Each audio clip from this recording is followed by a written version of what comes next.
Hello everyone.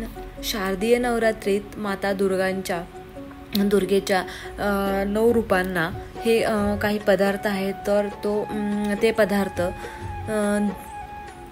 9 दिवस 9 पदार्थ तुम्हाला अर्पण करायचे आहेत माता दुर्गेला, आणि त्यापासून तुमचे सर्व संकट दूर होतील, घरात सुख समृद्धी ऐश्वर्य नांदेल. चला बघूया थोडक्यात की कोणते आहेत ते पदार्थ.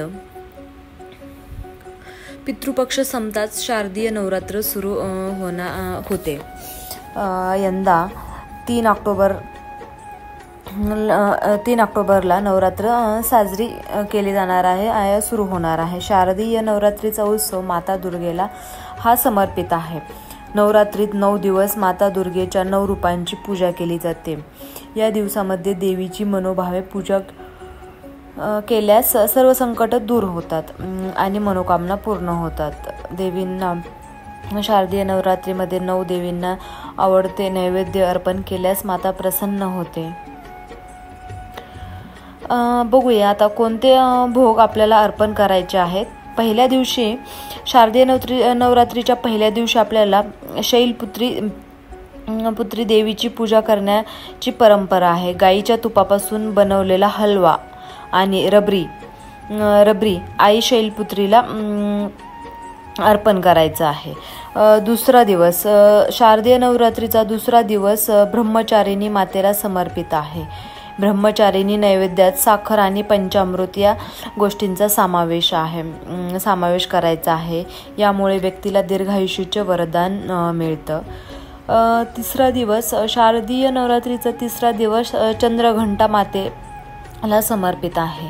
चंद्रघंटा मातेला दुधापासून बनलेले पदार्थ अर्पण करायचे आहेत. यामुळे आर्थिक समस्या दूर होतात. चौथा दिवस शारदीय नवरात्रीच्या चौथ्या दिवशी कुष्मांडा देवीची पूजा करण्याची परंपरा आहे. कुष्मांडा मातेला मालपुवा अर्पण करायचा आहे. यामुळे मातेचा आशीर्वाद आपल्यावरती कायम राहतो. दिवस पाचव्या दिवशी स्कंद मातेची पूजा केली जाते. माता स्कंद मातेला केळी अर्पण करायची आहे. यामुळे व्यक्तीच्या व्यवसायात आणि करिअरमध्ये प्रगती होते. दिवस तिसरा शारदीय नवरात्रीच्या 6व्या दिवशी कात्यायनी मातेची पूजा मनोभावे केली जाते. कात्यायनी मातेला मध आणि फळे अर्पण करायची आहेत. यामुळे व्यक्तीला ऐश्वर्य आणि समृद्धी प्राप्त होते.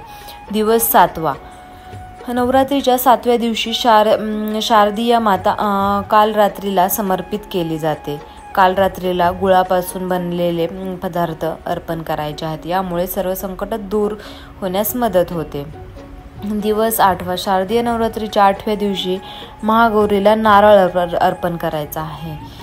हे अर्पण करणे खूप शुभ मानले जाते. यामुळे व्यक्तीच्या सर्व मनोकामना पूर्ण होतात.